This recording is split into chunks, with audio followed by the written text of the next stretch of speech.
आगे question number 10 है, advance payments are recognized as.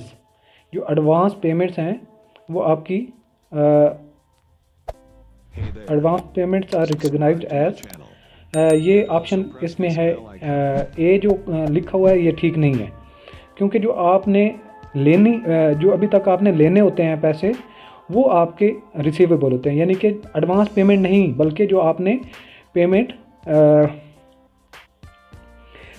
अभी तक नहीं ली होती, यानी कि जो आपका उधार चल रहा होता है, जो आपके अकाउंट्स जो सेल्स हुई होती हैं उन अकाउंट यानी उधार पे जो आपकी सेल हुई होती हैं वो आपके डेटर जिन्होंने अभी तक आपको पैसे देने होते हैं उनको आप रिसीवेबल कहते हैं।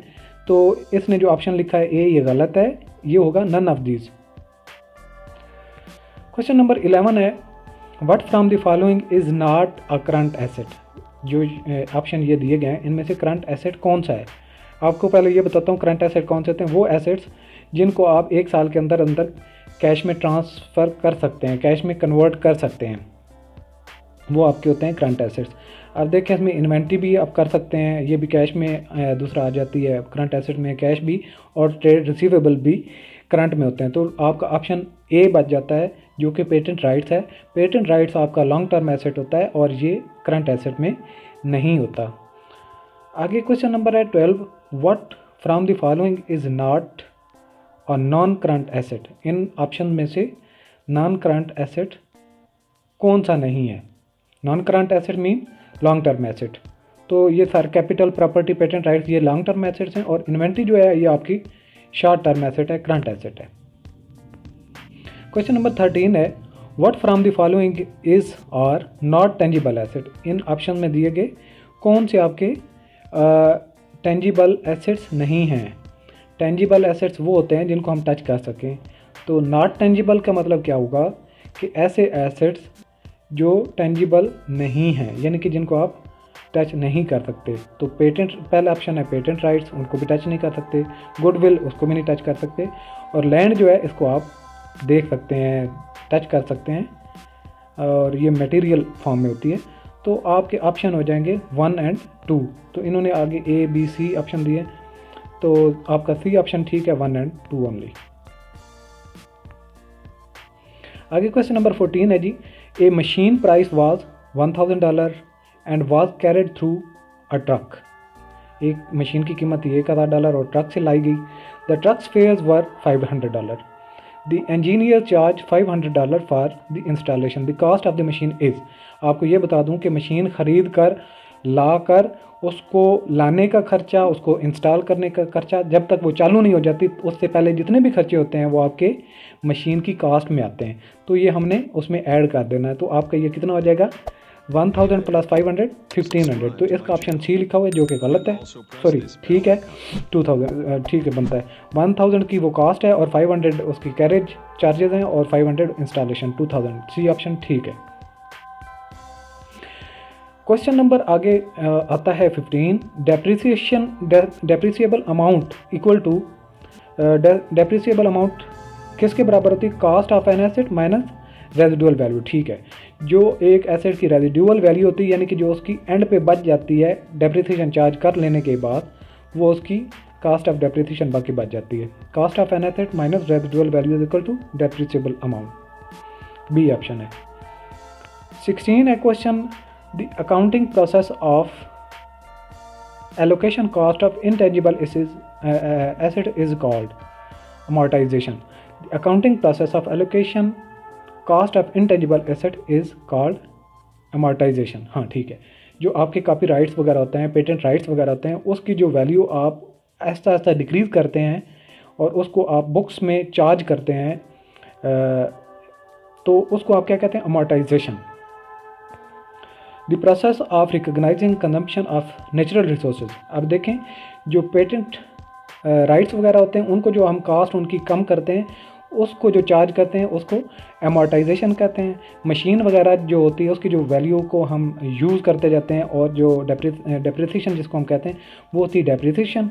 अब जो 17 वाला ऑप्शन है कि आपके नेचुरल रिसोर्सेज हैं उनको जब आप राइट ऑफ करते हैं आहिस्ता आहिस्ता, तो उनको क्या कहते हैं, डेप्लीशन, यानी कि डेप्लीट हो रहे होते हैं, कम हो रहे होते हैं, ख़त्म हो रहे होते हैं, तो डेप्लीशन होता है, बी ऑप्शन इसका ठीक है। क्वेश्चन नंबर 18 है the concept that the enterprise will continue in foreseeable future is known as going concern. ये ठीक है आपका। जो आप किसी बिज़नेस के बारे में ये ज़हन में गुमान रखते हैं और बिज़नेस होता भी वही है जो आपको ये लगे कि ये हमेशा चलेगा, ख़त्म नहीं होने वाला, साल के लिए नहीं, 2 साल के लिए नहीं, 3 साल के लिए नहीं, बल्कि ये चलता जाएगा, तो इस कंसेप्ट को क्या कहते हैं? Going concern. क्वेश्चन नंबर 19 है what from the following is not a capital expense.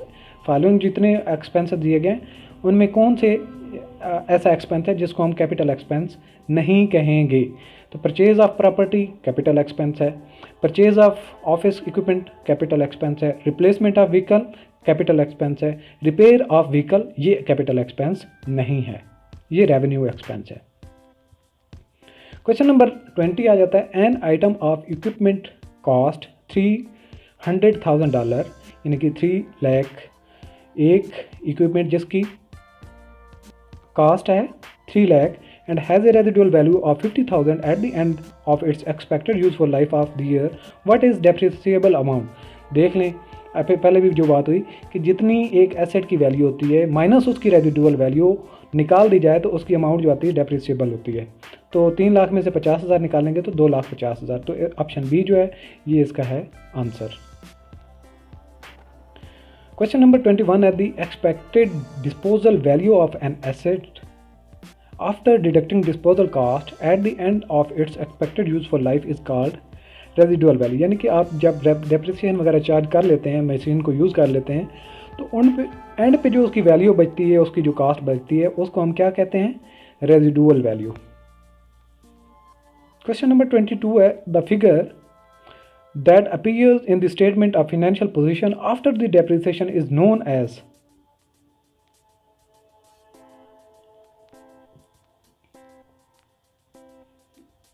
Balance sheet में जब एक किसी एसेट की कीमत दी होती है और डेप्रिसिएशन जब चार्ज कर लेते हैं तो उसकी जो वैल्यू बचती है उसको हम नेट बुक वैल्यू कहते हैं। यानी कि डेप्रिसिएशन चार्ज कर लेने के बाद जो उसकी वैल्यू होती है उसको नेट बुक वैल्यू कहते हैं। क्वेश्चन 23 है which from the following asset is not depreciated.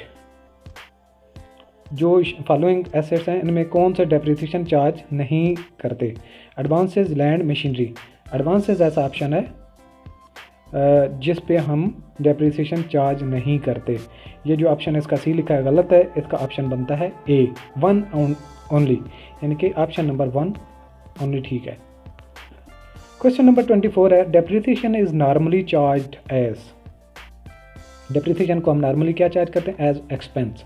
इसको हम एक्सपेंस काउंट करते हैं और ये नॉन कैश एक्सपेंस है क्योंकि हम इस पे कैश नहीं पे कर रहे होते, इसलिए नॉन कैश कहते हैं इसको। क्वेश्चन नंबर 25 है a company purchases a non current asset in year 1 for 90,000। Current asset खरीदा गया है पहले साल में जिसकी वर्थ है $90,000। The depreciation charge is 15,000। What net book value would be recorded in financial position statement और balance sheet at the end of year 2? Year 2 पे उसकी कितनी नेट वैल्यू बनेगी? तो 90,000 की आपने परचेज़ की है और दूसरे साल के एंड पे आप उसकी 15,000 उसमें से अगर the depreciation charge is 50,000 what will be, ठीक है, ईयर 1 में ख़रीदी गई है और 90,000 उसकी बुक वैल्यू है जब आपने उसको परचेज़ किया। तो पहले साल में कितनी चार्ज करेंगे डेप्रिसिएशन? एक साल की 15,000 है, तो एक साल पहले साल के एंड पे जब हम उसको शो करेंगे तो कितनी बनेगी? 90,000 माइनस 15,000 तो 75,000। दूसरे साल के फिर एंड पे हमने फिर साल की चार्ज करनी है दूसरे साल के लिए, तो 75,000 माइनस 15,000 तो 60,000। इसका ऑप्शन बी ठीक है।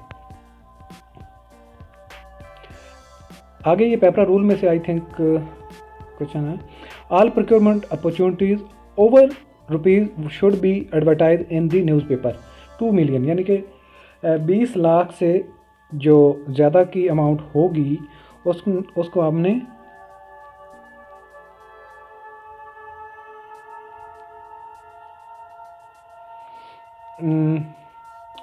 शो एडवर्टाइजमेंट जो होती है वो न्यूज़पेपर में देना होती है।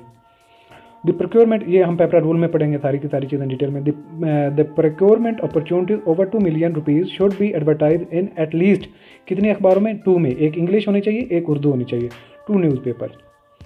क्वेश्चन नंबर 28 है the principal method for the procurement of goods services and worth is, ये बड़ा इंपॉर्टेंट क्वेश्चन है, ये अभी आप इसको रट्टा भी लगा सकते हैं।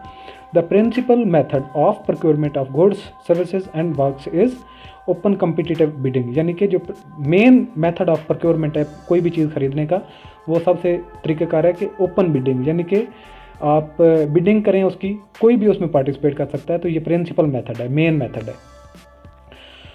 क्वेश्चन 29 है द बिडर विद द खाली जगह evaluated bid shall be awarded the procurement contract.